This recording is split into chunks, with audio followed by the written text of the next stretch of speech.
Good afternoon, everyone. Thank you for joining us for today's training on how to structure bank statement loans.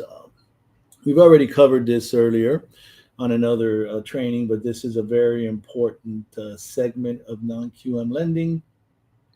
So I want to make sure to those of you that have seen our training on bank statements before, we revisit it. And those of you that have not are aware of all the opportunities in bank statement loans. So let's get right into it. Bank statement loans are a loan which uses the borrower's business, personal, or commingled, which means combining both bank statements to calculate the monthly income. We can use 12 or 24 months worth of bank statements. Bank statement loans are for self employed borrowers only. Please do be aware that we have uh, different options. We have bank statement loans where we can also combine other income types that the borrower or co borrower may have, like W 2 income, profit and loss, asset utilization, or 1099s. So, who are the eligible borrowers and transactions for a bank statement loan? Now, again, I mentioned self employed borrowers with minimum 2 years in business. However, we do have exceptions for this. The borrower can be 1 year in business, for example, if they were previously employed performing the same job duties as a W 2 employee. We're talking examples like an electrician that is licensed, could have been W 2 and now he's 1099 or just totally self employed. We could have a doctor or we could have a nurse. Those are just three common examples of individuals that we could approve them having only been 1 year in business, as long as they were previously performing the same job duties as a W 2 employee. Now, obviously, eligible borrowers for these transactions are U.S. citizens, permanent resident aliens, non permanent resident aliens with a work authorization document, or an ITIN borrower. Please note that foreign national borrowers are not eligible as to do bank statement loans because foreign national borrowers do not derive their income if they're actually being qualified as a foreign national borrower, cannot derive their income from the U.S. The maximum LTV on any bank statement loan is going to be 90% LTV. That's going to be for a purchase on a primary. Maximum cash out may be as high as 85% LTV, but most of the options I'm seeing right now cap you at 80. Rate and term refi, definitely max 85% LTV.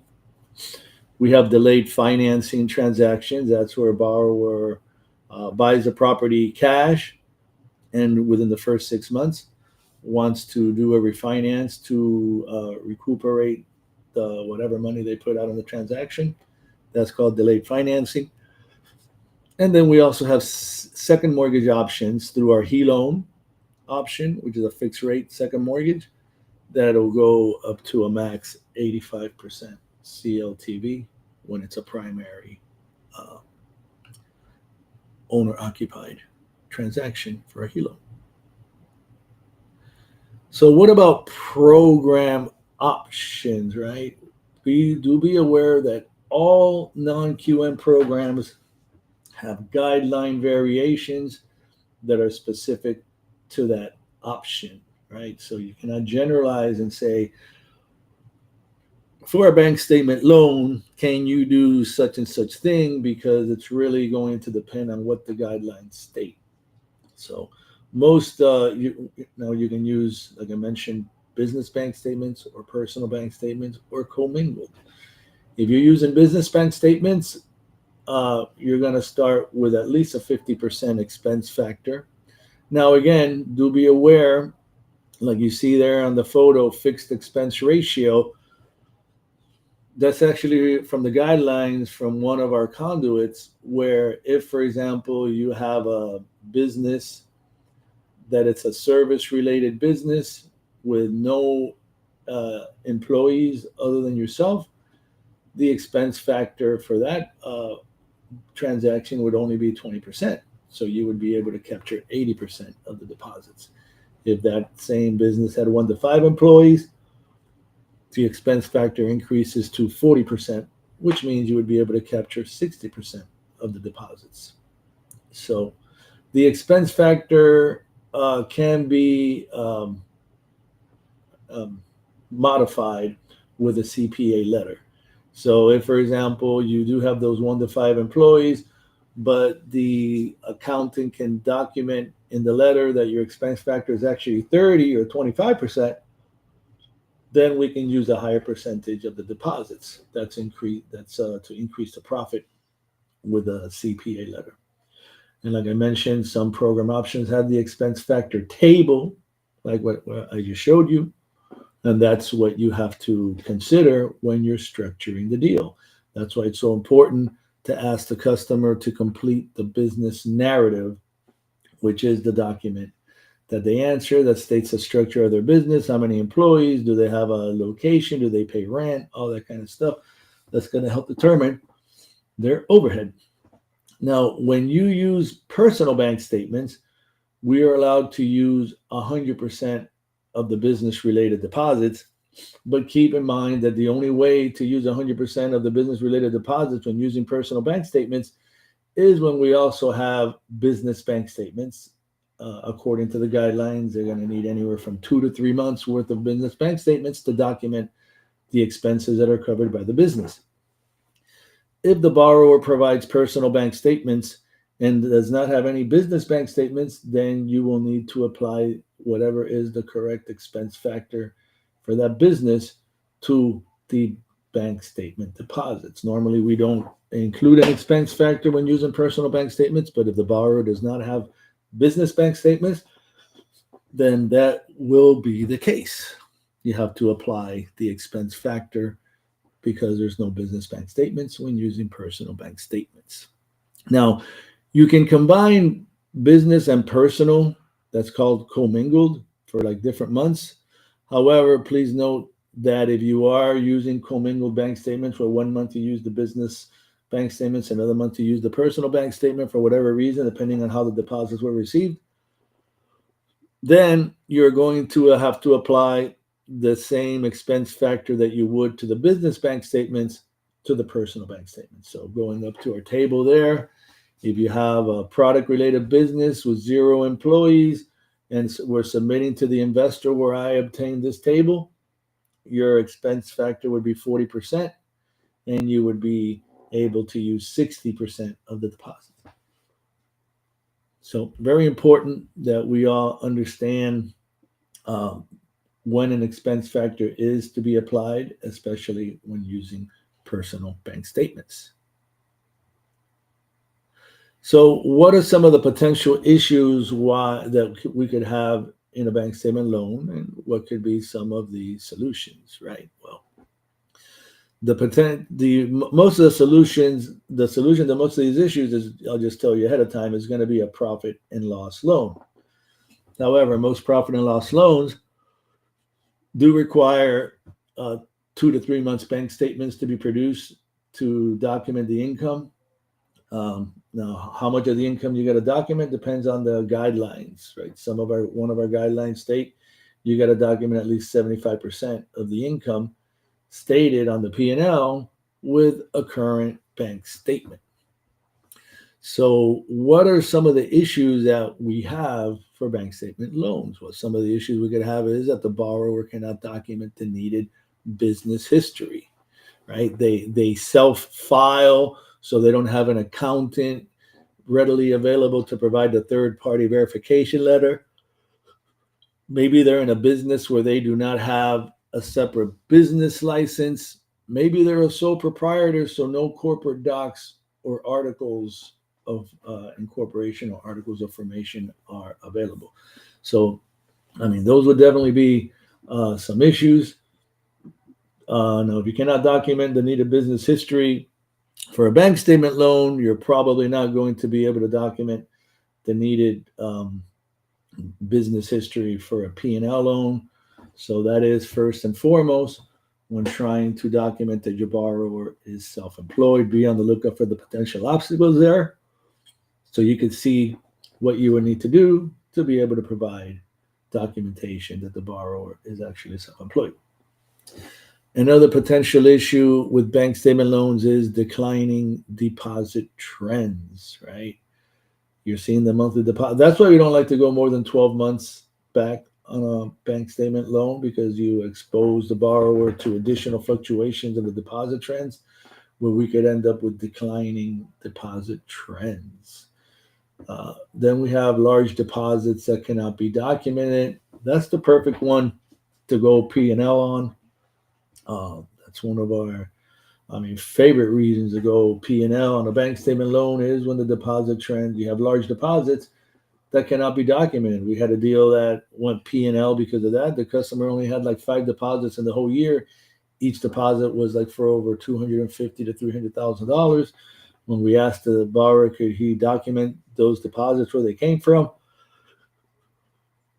he preferred not to go that route, stated it would be very difficult, and we ended up closing the deal as a profit and loss because we identified the issue up front. Beware on large deposits, beware that guidelines require all deposits greater than 50% of the monthly income to be documented. So if you calculate your monthly income at $14,000 for your borrower, that means any and all deposits of $7,000 or above need to get documented, right? Copy of the item deposited, copy of an invoice or a contract or something to document a large deposit. Irregular deposit trends is another issue for bank statements, right? Some months you got deposits, and then other times it may go a couple of months without any deposits. We would need to know why. Is that part of the business cycle of the borrower? Why, would they not have deposits on any given month? So it could be a perfectly understandable reason, but we just need to know, needs to be explained, and possibly provide documentation. Now, NSFs and overdrafts is another area of concern. Now, we do have one option that does not necessarily judge the borrower based on NSFs or overdrafts, but will require solid explanations and to prove that it's no longer an NSF or overdraft. But usually, in most of the cases, more than 3 NSFs in a 12-month period will disqualify the deal. And another issue to be concerned of is for the underwriter to increase the expense ratio due to the business type. So if you did not review that table showing the business type and the expense factor, and then you provide the business narrative, and the underwriter says, wait, he has 2 employees and it's a service-related business, I needed to make a hit. And I'll go back a minute to that slide. So if we did have a service-related business with 2 employees, we'd be getting a 40% expense factor, so we could only use 60% of the deposits. So it's something to be aware of, that the underwriters will get proactive, or the underwriter reviews the bank statements and realizes there's a lot more expenses on there that would appear then that the expense factor is higher than 20%, and they may actually do their calculations and update the expense factor due to the income and expenses that's running through the bank statement. So as previously stated, the profit and loss loan is the solution to irregular deposits, high expenses, and any of these other issues that we have mentioned here. So actually calculating the income is can always be an adventure, right? But I will let you all know, please use the investor bank statement service whenever possible. Most of these investors are now making it a requirement to have the bank statements reviewed and the income calculated by them internally before submitting the file, because you have to submit the file with a copy of the spreadsheet that you were provided. most of them will guarantee that income. So if that's a given and that's your income, now you know what you're going to deal with, which should make the structuring of the loan a lot easier. Now, please note that we do have like a generic Excel spreadsheet that you can use uh, for documenting the bank statement income. But please try to use, if you're not going to have the investor service complete the form, please make sure that you do use the one that we have internally to put in all your deposits, and I will share that in the following slide. But basically, what you need to do, you're going to input the total of the deposits in the first column, and then you're going to back out one at a time the non-business income deposits. So if your total deposits for the month were $10,000, but then you had four deposits of $250 each that were credit card returns, you'll put minus 250 in the next column, then the next one minus 250 and minus 250 and minus 250, so that the system then will have a total of $1,000 being deducted from the total deposits, and then you will get the amount of total deposits in the end. So let me just show that to you a minute, and then we'll go back to the sheet. So you're seeing right here, this is month one. This is the date of the bank statement. This column here is the total of the deposits in that account. And then beginning on this line, we're backing out deposits that were not applicable, right? So in this particular scenario here, I backed out one of $870 and one of $34.58. So you would do that for all the statements, for all the months. And in the end, you'll have a figure over here all the way to the right, which is going to be the net deposits for the month. So let me go back to calculating. So we're going to use the Excel spreadsheet required for the investor for the option chosen, and if not using their scenario desk bank statement review option. So I guess what I meant to say there is, if you're going to load them up on a spreadsheet, try to see first if the investor where you're sending the loan to, if for whatever reason you're not using their service, or if you sent it to their service but you want to document it on your own as well to compare, then make sure that you see if they have their own branded spreadsheet. Most of them do. That's branded to them with whatever adjustments they want to do, and then use that form. If not, you can use our form that we have. So you're going to input total deposits and back out non-business income deposits. What are we referring to that these would be, these non-business income deposits?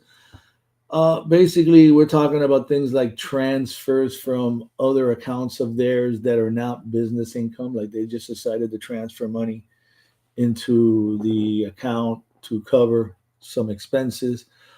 Credits from credit card companies, for example, a credit item, and unverifiable large deposits. So a large deposit, any deposit that's 50% or greater than the monthly income. And if any of these large deposits are not verified satisfactorily, then we'll just have to back it out from the amount. Be aware of the expense factor ratio restrictions and the guidelines for the option chosen. I already covered that a couple of times. And very importantly, make sure you compensate for the borrower's proportionate share of the business. So let's say the expense factor is already 50-50 for this deal, but they, on top of that, are only 25% owner in the company. So once you get the 50% off, the 50% amount,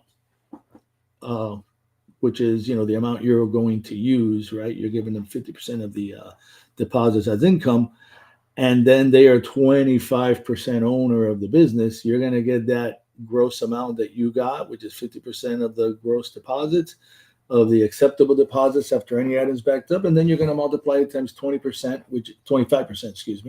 which is their proportionate share of the business, to get to the monthly income for that borrower. I'm using one right now where I gotta multiply it times 51%, but we're still at like $25,000 a month in income, which is pretty good. So you're seeing how the calculations work here. The most important part, I guess, is review the guidelines for the option that you're choosing to make sure that you're following their guidelines regarding expense factor, commingled bank statements. Because not I say it's possible to use commingled bank statements, but not all of our conduits allow commingled bank statements, which means you could have a September, October, November from the personal, then December, January from the business, and then February moving on forward from the personal. That would be a commingled scenario where you have business bank statements and you have personal bank statements. So that concludes our training on this. I'm going to leave the spreadsheet up there. Want to see if we have any questions. I see a question that asks, do we offer HELOC on investment properties? Yes, we do offer HELOCs on investment properties. The LTV obviously is lower on an investment property than on a primary. We also offer HE loans on an investment property. Now, it's not as flexible in all of the income streams when we're going to the investment property on a HELOC, right? That's HELOC. It's pretty much going to be full doc only on those. There are some alt doc options that are now coming out, but do review the guidelines on those because they're very restrictive. So do we have any questions on bank statement loan structure? The most popular non-QM loan origination type is bank statement.